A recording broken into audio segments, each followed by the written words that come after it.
Thanks for joining today's webinar, First Nations CLE Toolkit, Engaging with Aboriginal and Torres Strait Islander People to Create Meaningful Access to Justice. My name is Penny Sullivan. I'm part of the team here at Community Legal Centres Queensland. We firstly like to acknowledge the traditional owners of the land on which we're holding today's webinar. In Meanjin, Brisbane, they are the Torres and the Yagara people. We pay deepest respect to elders past, present and emerging. As this webinar is being viewed by people across Queensland and Australia, we also pay respect to the traditional owners throughout the country. We recognise Aboriginal and Torres Strait Islander peoples as the traditional custodians of the land in Australia and recognise their continuing connection to land, water and culture. We acknowledge the stories, traditions and living cultures of Aboriginal and Torres Strait Islander peoples and commit to fostering a culture of learning from and working with First Nations peoples in the spirit of reconciliation and access to justice. We extend a warm welcome to our First Nations friends and colleagues listening today. So today we are very pleased to welcome Natasha Tanaroo Stanley and Candice Hughes from YFS Legal to talk us through how their team of First Nations researchers engage with Aboriginal and Torres Strait Islander people to identify legal needs and gaps in service delivery.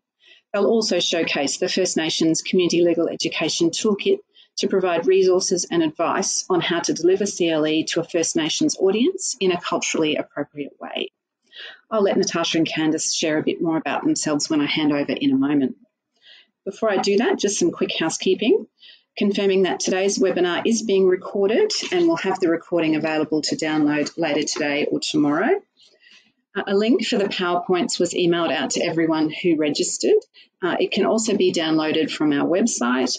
I've made the slides available from the handout section of your go-to webinar control panel as well. We do encourage you to ask questions. If you type your question into the question box on the control panel, we'll read it out. We will hold them until the end of the presentation, but feel free to type questions in as you think of them.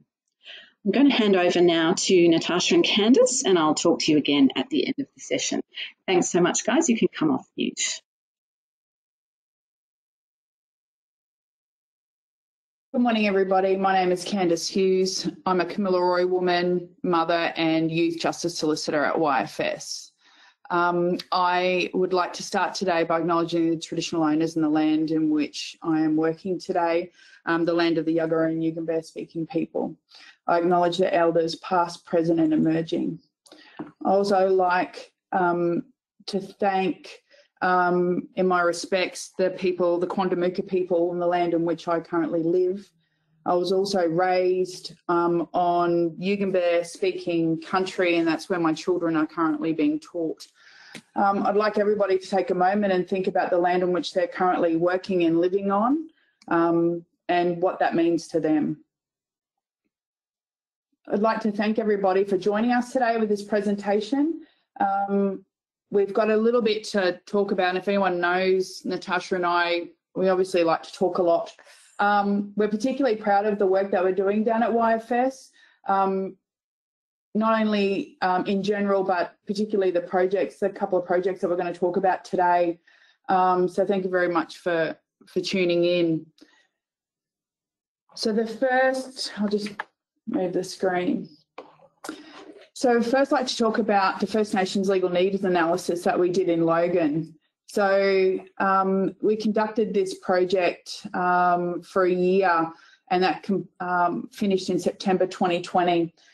So the legal needs analysis, we'd realised that there had not been any legal needs analysis done for First Nations people in Logan, which is the area in which we work. The purpose of the legal needs analysis really was to identify legal needs and gaps in service delivery for First Nations people in our community. We were then going to use those results to develop a culturally competent and sustainable community legal education program for our mob at Logan. We employed, as a part of the project, a First Nations law student, Wyatt Cook-Revel, and he was particularly important and was a lead on this project. We also engaged a number of different stakeholders within the community. So we engaged community members, community organisations, other stakeholders, and they were initially identified through our existing relationships with our community, which YFS has a particularly strong relationship with our First Nations community here, but then that extended during the consultation period. Establishing the survey question. So really, we developed our survey, and that was a particular process because we really wanted the project to be informed by community. So we didn't want to go to community and say, here's some resources that we got. We're going to deliver community legal education on these topics. We needed to make sure that our First Nations people voices were being heard, and we delivered information, legal information and community legal education that they wanted to know about. So we developed a survey, and that was a particular process because we sent that out. We did some legal research and we come up with like the first draft, and then we sent that out to the stakeholders as a part of that process. And that process took a couple of months to go through to make sure that our questions, that the content was correct, that we were covering, that it was worded correctly and appropriately and safely. And we also engaged Ben Grimes as he's a linguist and a legal professor up in Darwin, and most of you mob would know Ben through his presentations with Legal Aid over the last few years. So Ben actually did some work with us. He reviewed the survey and provided some really valuable feedback to us as well. So then we were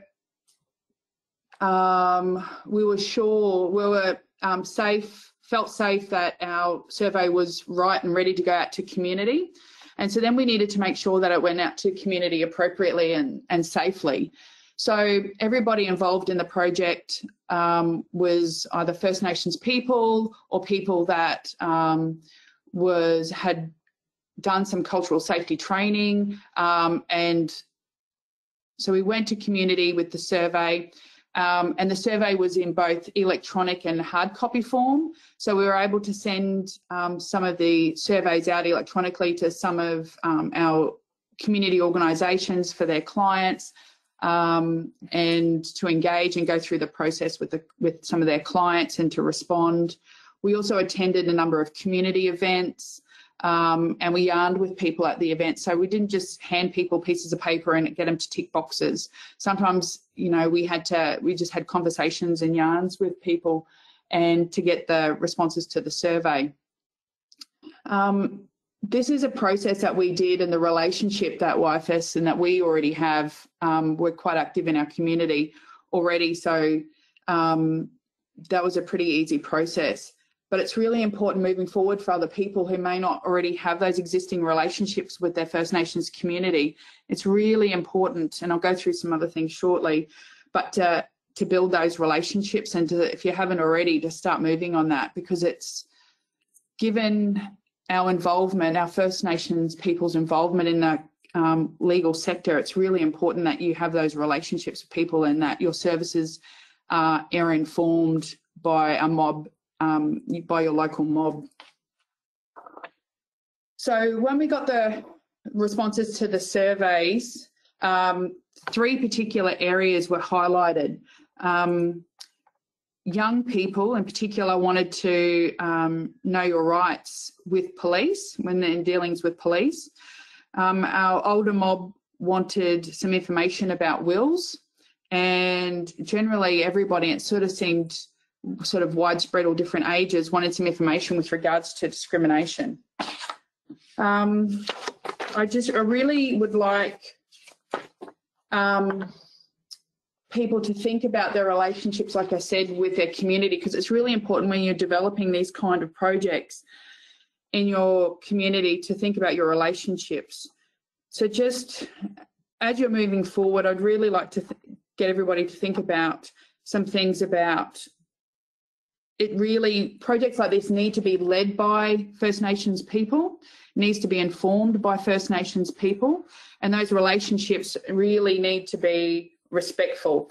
When you go to community for something like this, don't be surprised. They'll want to know what your track record is with First Nations people.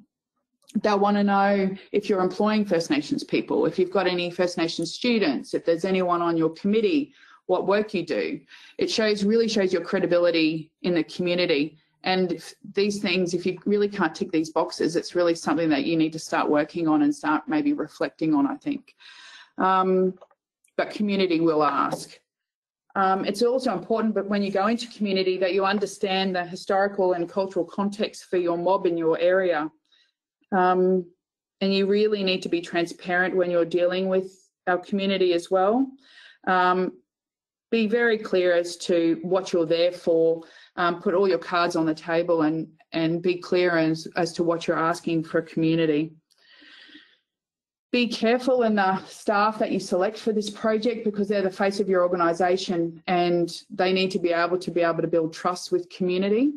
As everybody knows, and this process, it doesn't happen overnight, and building trust with mob is a process. Mob are used to a number of organisations coming in, they get funding coming into community with some funding and then leaving after 12, 18 months, 2 years, and then not seeing them again. And then so the community is then left high and dry after organisations' funding run out. And so that's why it was really important to us that when we developed this survey, that we would then, moving forward, developing a sustainable community legal education program for our local community, because it is, people get some funding and then unfortunately that runs out, and then that affects our community. So that's where we did the first 12 months, and then we got the results, and then we had to build on those results. And I should also say and thank Legal Aid for the CLE Collaboration Fund, because they've initially we received funding from them to kick the project off. So I think Natasha's going to talk now on phase 2 and developing the toolkit from the survey. So I'm Natasha. I would like to acknowledge the traditional owners upon the land that we're sitting and upon the land that you are. And I pay my respects to elders past, present and emerging, and I note that sovereignty was never ceded. I just wanted to add a couple of things about the survey. When we completed the survey questions, we really attempted to do, it was interesting because we really tried to write the questions in plain English. And what it came out after Ben looked at them was that we weren't really as good at it as we thought we were. So we really had to do some self-reflection, and that was really important when we went to develop the resources, because we had to realise that our plain English really wasn't plain English. So we had to be really self-reflective and really work group what we were, what the questions were and what the resources were. We also, when we went to community, we took food, like we made it like a really meeting and a really trust establishment, and it was really a process. And that first process did take a year to do. And then we had the gigantic task. We got more funding because we weren't actually realising that we were able to do this second stage, and then we got more funding to be able to do it. So then we had to actually develop this into something. So the three main topics were what Candice had said. So then we had to really decide how we were going to do it. And so we employed two First Nations law students, Isabella and Cameron, and then they came on board. And Wyatt became a judge's associate, so that's why we lost him. Otherwise, we would have tried to keep him for the second stage as well. And so we really had to think, okay, how are we going to implement these three topics? So we had a working group at YFS, and we thought, okay, with police rights, we need to make it so young people are going to be interested in the project and in the presentation. It was really, we still had a time constraint because we had a time frame when we had to complete this. So we couldn't, and we also had a budget constraint. So we couldn't go overly what we wanted to do. So we decided that we would make it accessible and do a PowerPoint.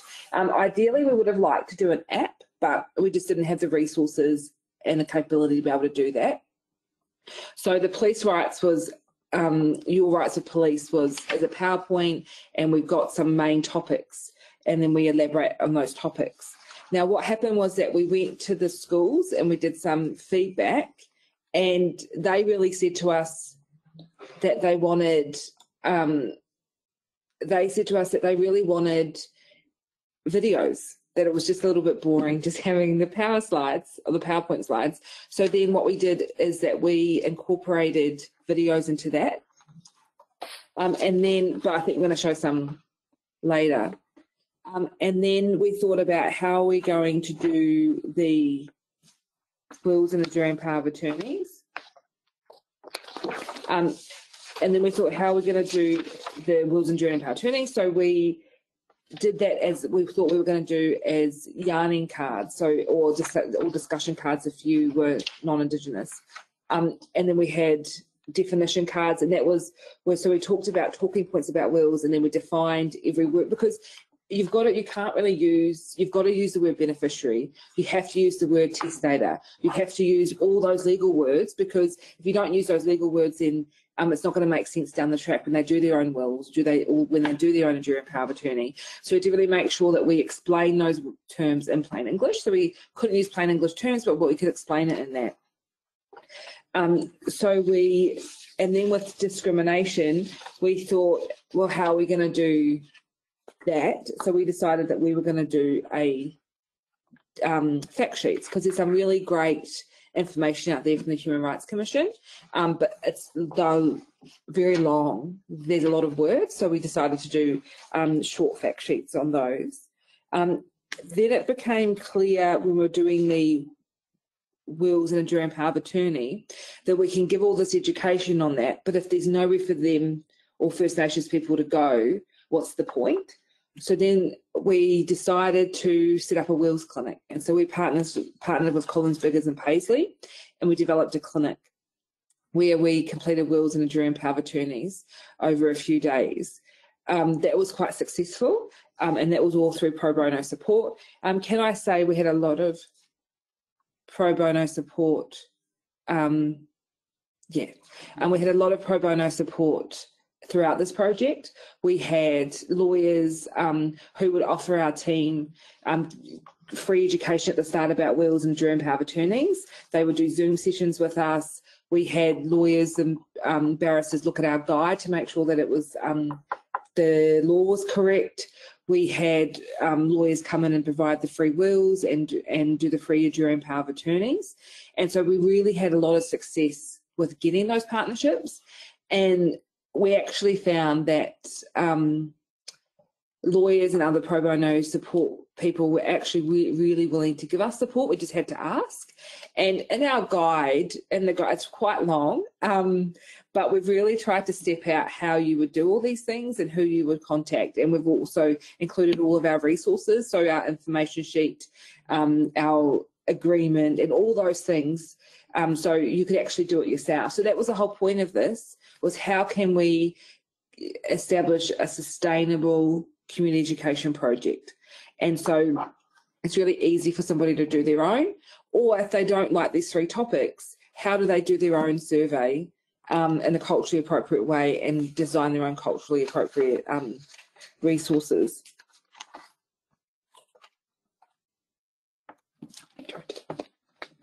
And so the whole thing about this was it was really a continuing evaluation, and at every point we sought feedback, not only from the people like the First Nations people, but also from stakeholders, including First Nations stakeholders. So we constantly evaluated it. So we thought, how can we do this better? Does that work? We really took on feedback, and the resources really morphed as we went. So for example, the wills and enduring power of attorney, in our mind, we thought we would have this big circle and we'd have these yarning cards and we would have this huge discussion and it would all be free flowing. I'm sorry. Then in reality, when we went to do it, it wasn't like that at all. What we did is we made the yarning cards like a presentation, and we put those on the PowerPoint, and then that we were able to get conversation from that.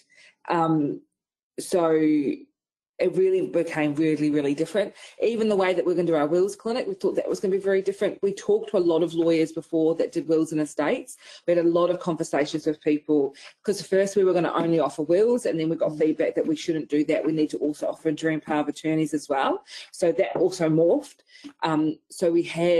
So it was continuing conversations, and we were continually self-reflective. How can we make this better?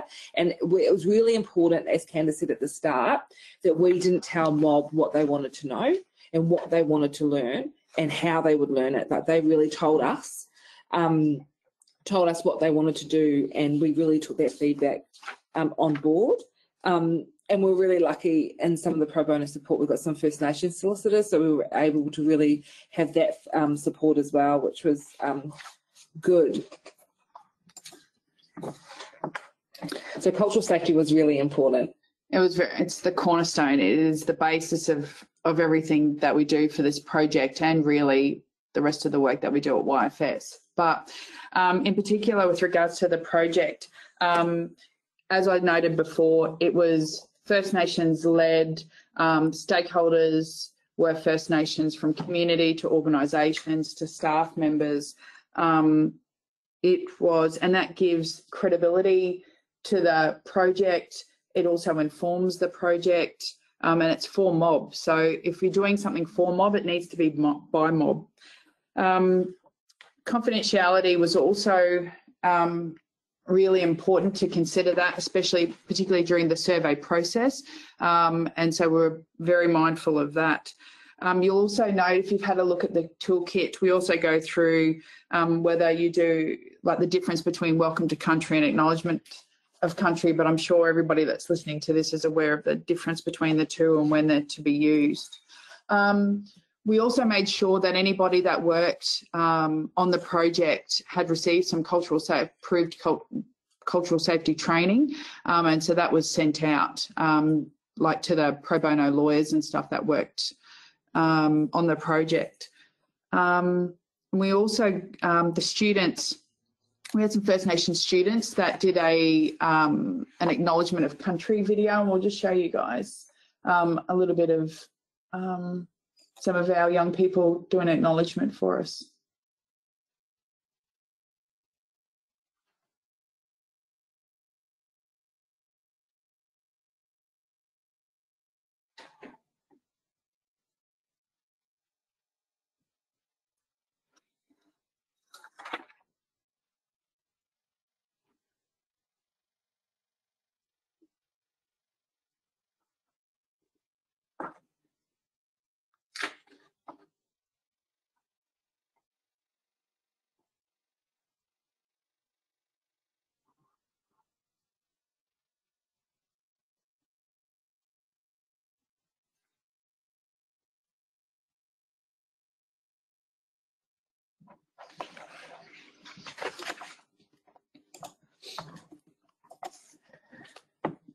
This is, and we'll just show you one of the videos that we use. This was used for the schools. So as Natasha spoke earlier, as a part of the sort of continuing evaluation process of our project, we went to a number of different schools, and we had some good relationships with the schools. And so we spoke to both junior and senior high school students as a part of the project. And we got some feedback initially, I think from the first one, that they wanted pretty much not to hear from some old bird at the front of the classroom, but to hear young people and to have some videos. And so this is some of the resources that we come up with, just a sample.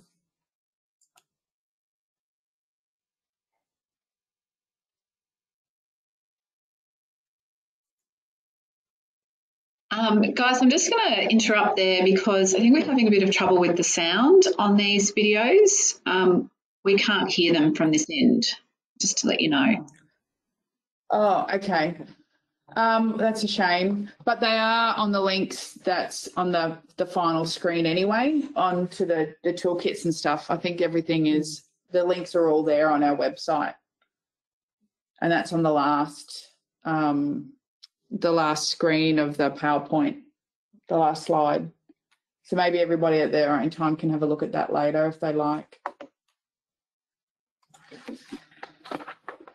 Thanks so much, guys. I'm sorry about that. I think it's to do with the technology platform that we're on, so apologies for that. Oh, that's okay. And it's all written down there. So what we've thought with the videos, what was really important is we only didn't just do sound. We made sure that it was all subtitled as well. Yeah. These are just some other examples of the resources that we used. This is just one of the resources from the Wills Clinic. And this is some of the discrimination fact sheets that we had. So how this was developed is that we got some data about, Kenneth's got some data that was about the most inquired forms of discrimination First Nations for First Nations people, and then we use that to develop this so we use that to inform these fact sheets. These fact sheets probably were the hardest of everything to do, even though they look the shortest. The language we had to use really had to be plain English, and the examples were we used examples all through them, and so they were really challenging to develop as well. But I think that it's a really good resource for people to know to go elsewhere. So this wasn't comprehensive. It was never intended to be comprehensive. It was more intended to be like, here's some brief information and here are some places you can go. So they're double-sided. And we really, Because we found that in the survey, because the initial survey that we conducted as phase 1, there was a number of different areas, legal areas that we covered in the survey. And as a part of the discrimination questions, we couldn't obviously ask. It was pretty much just in boxes. So we didn't have the information specifically as to what areas of discrimination they felt they had experienced. So we contacted the Human Rights Commission, and they'd given us some information with regards to complaints that First Nations people had made to the Commission, and based on the top responses for that, we developed these fact sheets. So that's how we come up with those particular topics. So that's the project. And so the second part of the project was funded by Legal Aid Queensland and the Department of Justice, and we're very grateful for the continued support over the last few years. I'd like to now yarn to you guys about the student clinics that we run at YFS, particularly the Culturally Safe Criminal Law Practice Clinic. We're particularly proud of this clinic, and we've been running it now for 4 years. We've been running in conjunction with the University of Queensland. They first approached us when we did the first clinic with them, and then Bond got wind of it, and they said they wanted in on that too. So the clinic's a 13-week semester program, and they overlap. Their semesters are a little bit different. Their calendars are a bit different, so they overlap for about 6 weeks. So where they overlap, there's 2 parts to this clinic. Where the students overlap, we have a number of presenters come in, and they do a number of sort of excursions out to different courts. So some of the presenters that speak to the clinic are from legal aid, youth justice, child safety, ATSLs, ILAC, Community Justice Group. Scott McDougall from the Human Rights Commission supports the clinic every semester.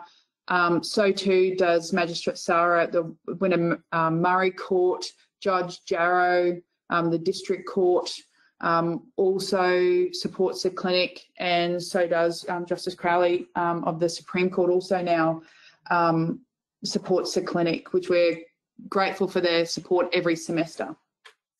So in that 6-week period, those students hear from a number of First Nations people that are involved in the criminal justice system, and we're very, very grateful for their support.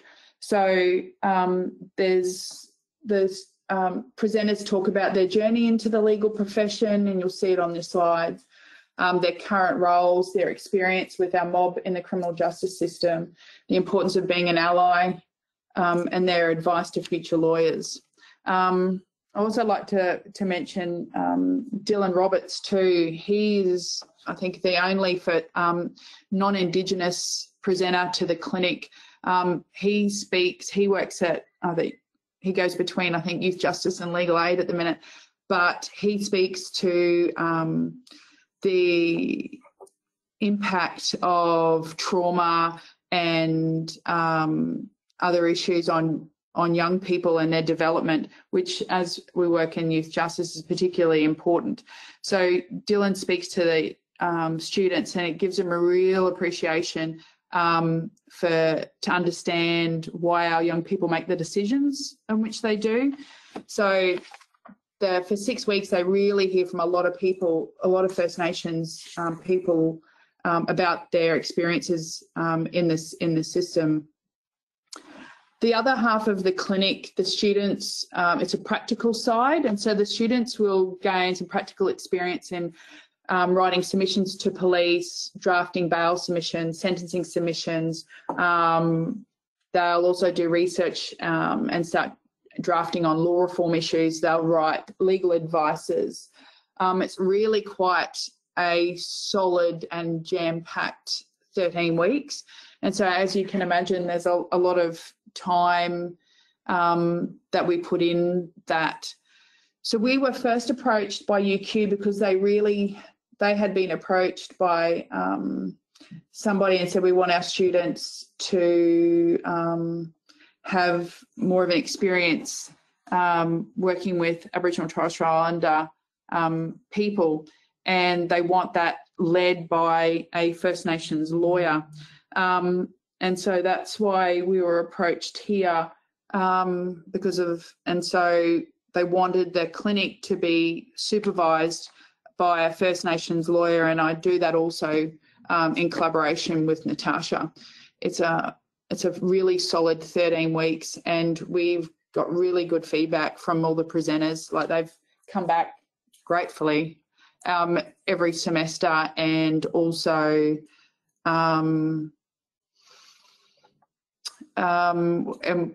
the other universities would like to have conversations with us about it, but we just have a limited capacity to run it. And it's not to say that if you don't have a First Nations lawyer in your community legal centre, there's other ways that you can support a clinic like this in your region, in your area, by having relationships with your First Nations legal professionals in your area. It's really about building those relationships. There's no reasons why people shouldn't have those relationships.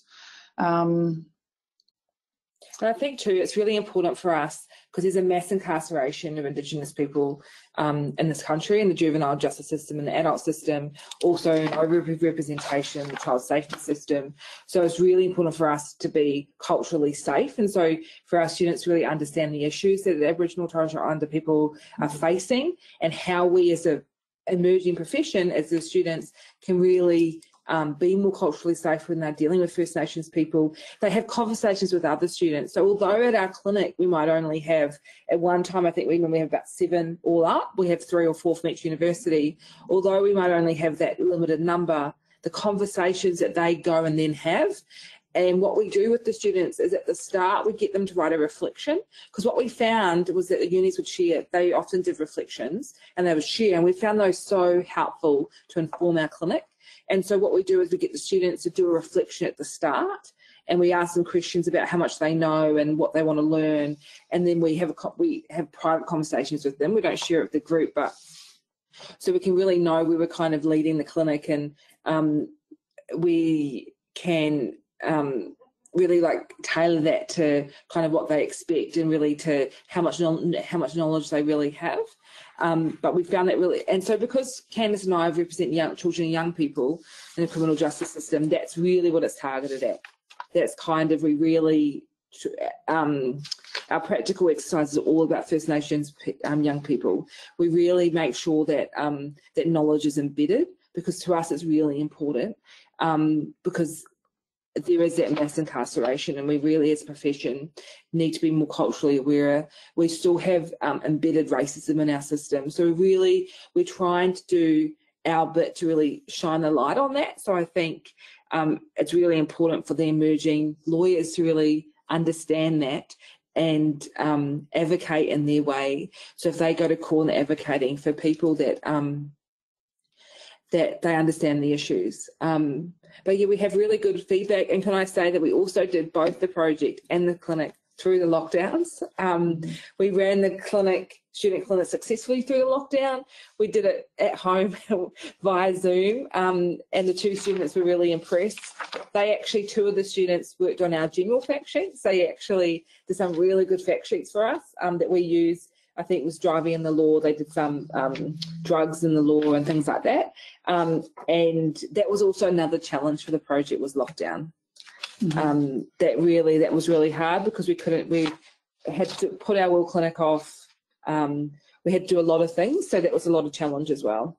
And with the schools, yeah. Both groups are particularly vulnerable, our older people and our younger people. So that put our clinic and our practical sort of testing back a little bit too. But yeah, so I think that if you're interested in doing a clinic or interested in a community education project, we're always happy to have a yarn. Candice and I love to talk and love to share our knowledge, because that's what community legal centres are about. It's about access to justice and advocating and helping people. So we're happy to have a chat about how we did anything and share what we've got. That's why we developed a lot of our resources ourselves, so we could share them, we own them. Otherwise, because lawyers don't like to, that's one thing, lawyers would talk to us. Would they share their precedents with us? That was a different story. But they shared their knowledge. So yeah.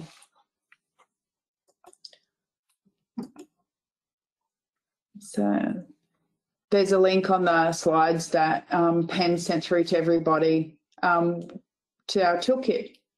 And sorry, our email is actually just legal, not YFS legal.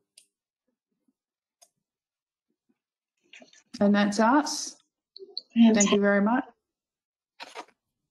Fantastic. Thank you both so much for such an informative and interesting presentation. I think I can speak for everyone to say it's just fascinating to see how you have worked your way through this process and have done that so thoughtfully and in such an informed and culturally appropriate way, and that each bit has built on the next. And I think that sort of really iterative process is really interesting to sort of share about. So thank you so much for that. I would just encourage people, if you have questions, do start popping them into the chat. We've had a couple of questions come through. So one of them from Annabelle is, how many survey results did you gather? And I guess further to that, we'd also be interested to know how you got people to feel comfortable to respond to the surveys. Okay, sorry, I'm just looking at, I think we got response from 84 people to the survey. We did a lot of reflection on that.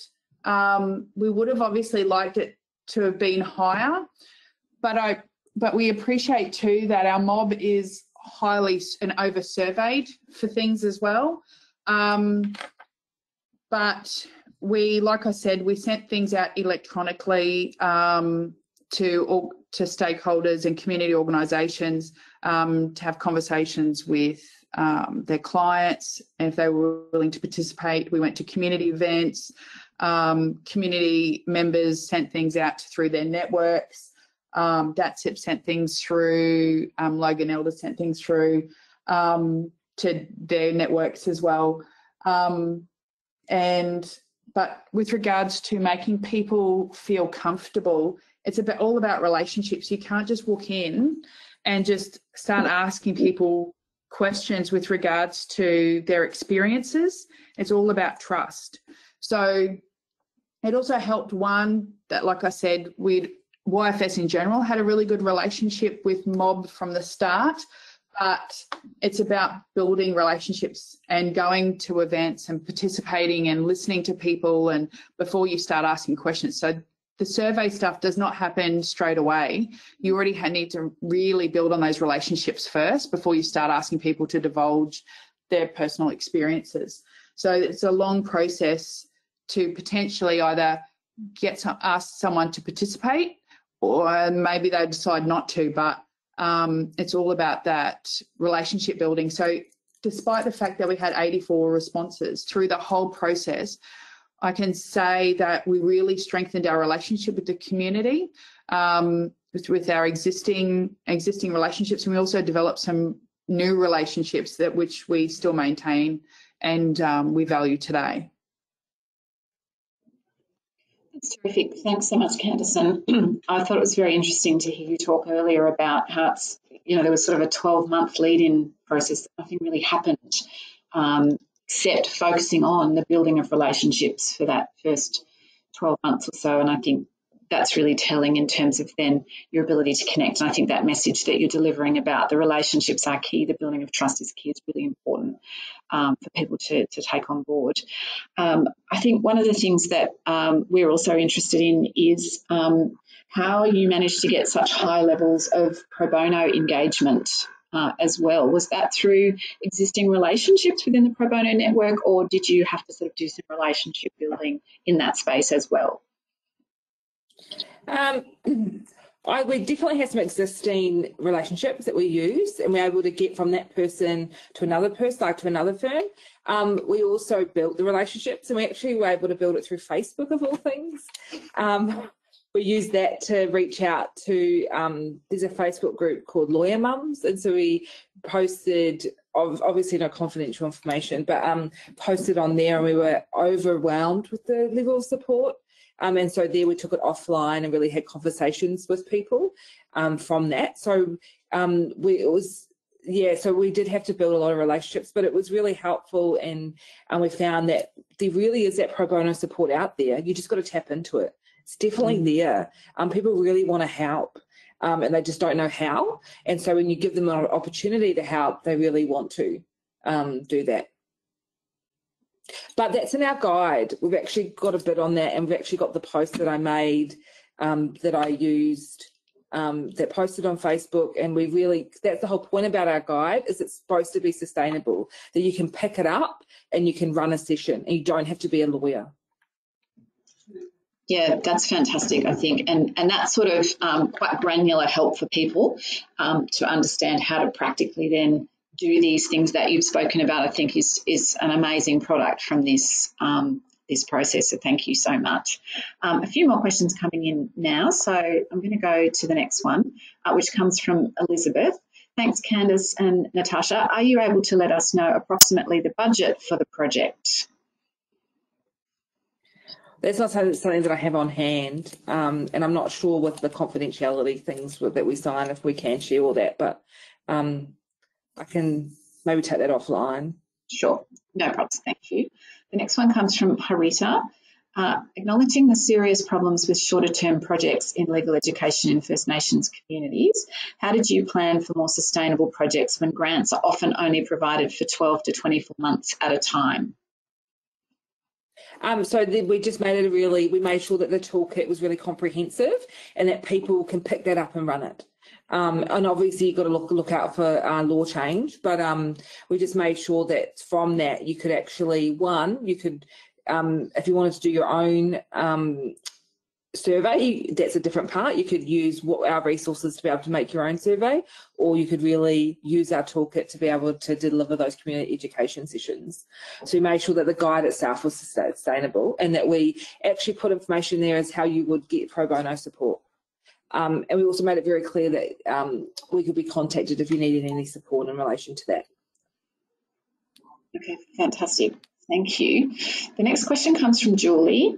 How is the toolkit being delivered to critical actors in the CJS, such as police, children's services, etc., to ensure First Nations access to justice is fair and equitable? So this is a really new toolkit, so we just completed it, and so we're actually having a launch in a couple of weeks, and so we've just starting to distribute it. So really, it's kind of at the early stages. It took 2 years. It was a huge project, so we're just starting with the launch of it. Terrific. Okay, thanks, Natasha. A question that I guess is from me is the YFS Legal is obviously a smaller service within a bigger organisation. I'm interested to understand the extent to which you were able to sort of manage most of this from your in-house resources within the legal program, or was this something that really you were able to access support from the wider organisation? So we definitely got some support from YFS and being part of a wider organisation. So we had help here. So Katie, who does evaluation and business evaluation manager, she helped us with the evaluation framework and the feedback. We also had Angela help us in relation to sorry, Candice is writing notes to me. Sorry. To make sure we don't forget anyone. We also had Angela really help us as well with launching the project and getting it all, because we did it all with Cameron and Isabella, but they really helped us put on the website because we had to have a YouTube channel to be able to like locate the videos too and all those things. And Scott, our awesome publications officer, who did our fact sheets for us, and we used some really great Indigenous art. So we really were lucky to be part of YFS and have that support as well that we used. Yeah, I think it's really interesting, Natasha, just to hear about the extent to which the whole organisation can come in behind a project like this and really be a bit of a force multiplier for you, which is fantastic. And then I think, you know, the making of this resource available more generally to people to be able to access is a really wonderful thing that YFS has done. Just turning to... Go ahead. I was just going to say, YFS is really like they're really dedicated to First Nations people in Logan, especially because we're really place-based service. So we're really lucky to be in such a supportive environment as well. Yeah, it was really supported at all levels. Yeah, I can imagine that, having a bit of contact with the organisation, that that is very much at its heart. So it's great to see. So I just wanted to ask a couple of quick questions about the student placement. So how many students would you end up with during a clinic at the one time? So we usually have probably, we can take up to 4 for each university, but usually it's about 6 to 7. Okay. And they run that twice a year. So we'd have about 14 students. Yeah. Okay, and so then in terms of their actual presence on site at YFS, how does that work? Do they sort of come on set days of the week? Yes, so Tuesday's our day, so they come on a Tuesday, and they all have blue cards. They wear a blue card, no start, so they're not even on site without a blue card. Yeah. Great. Okay, fantastic. I thought it might be interesting for people just to understand how that's working in practical terms, in terms of the call on your own resources internally to support those students as well. Yeah, so really once you get a routine going about what forms, we have quite a heavy induction. So they do an induction on their first day with all the, we talk about confidentiality and all the YFS induction things. And then they come on a set day and then they'll come. But Murray Court also too, there's flexibility because Murray Court doesn't run on the Tuesday. It runs on a Friday once a month. So once we organise that, then they come on that day instead of the Tuesday. And they're here for the set hours. I think it's from 9 to 2 or 9 to 3, depending on if we have students. Also very flexible with the working from home if there's sickness. They don't come on site if there's any illness. We will run a Zoom session. So we'll run like a hybrid session. We do that. So we'll have one in Zoom and the couple in person. Or if we've got court that day, we might take them to court. So, yeah. Yeah. Fantastic. Okay, so it sounds like there's lots of flexibility and lots of different different ways of interacting and engaging the students in terms of availability and things. So that's really interesting. Yeah. So the last question is another one from me, and it's really more of a pedantic question, but how did you get feedback on the plain English stuff? So you said you were really bad at it. How did you get better at it? So Ben gave us feedback with the survey.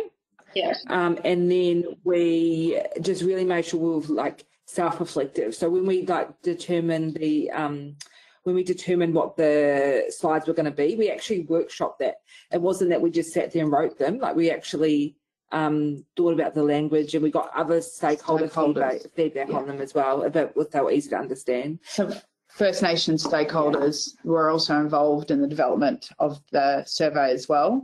Yep. Terrific. Okay, that's great, because it's hard to de-lawyer yourself in terms of language, isn't it? So I was sort of wondering if you managed to cross that hurdle. Yeah, and we sent it to First Nations people that weren't lawyers as well. There was quite a number of those of Mob 2 that gave us that feedback with regards to language. Yeah. Fantastic. It's so interesting to hear about. And all of that messaging is really about the extent to which this was embedded in engagement with mob and community and stakeholders, and that was such an important component all along this journey. That's really evident. We've had a question come through from Sally asking for a bit more information about the evaluation processes that you were using throughout the project. Could you talk a little bit more about your approach? So we actually did an evaluation. There's actually like a publication that Katie did, and I think that's on the website as well, about how we did it. So Katie met with us once a week, and we talked about where we were in the project, and it was really a self-reflection process. We also did surveys and things like that. It's about a 14-page report, so hop on the website and have a look. But it talks about how we evaluated the whole project. Yeah. Okay, terrific. Thank you. I think it's really encouraging to hear the extent to which you embedded evaluation across the whole gamut of this project. I think it's one of the things that certainly in the community legal sector we're continuing to develop in terms of our ability to evaluate. So I think it would be really interesting for people to read about that. So thank you also for sharing that material. That looks like the end of the questions, so we might draw it to a close there, and to say thank you so much again, both Natasha and Candice, and to YFS for the amazing work that you've done here and your willingness to share it in such depth. So thank you very much. Thanks to everyone for listening and for the great questions and engagement. Before you go, just a reminder to complete the feedback survey that'll pop up on your screen once the webinar's closed. Your feedback does help us to continually improve our webinar program, so please do take the time to respond. And so we hope to see you or have you online for our next CLCQ webinar, but for now it's bye from us. Thank you so much.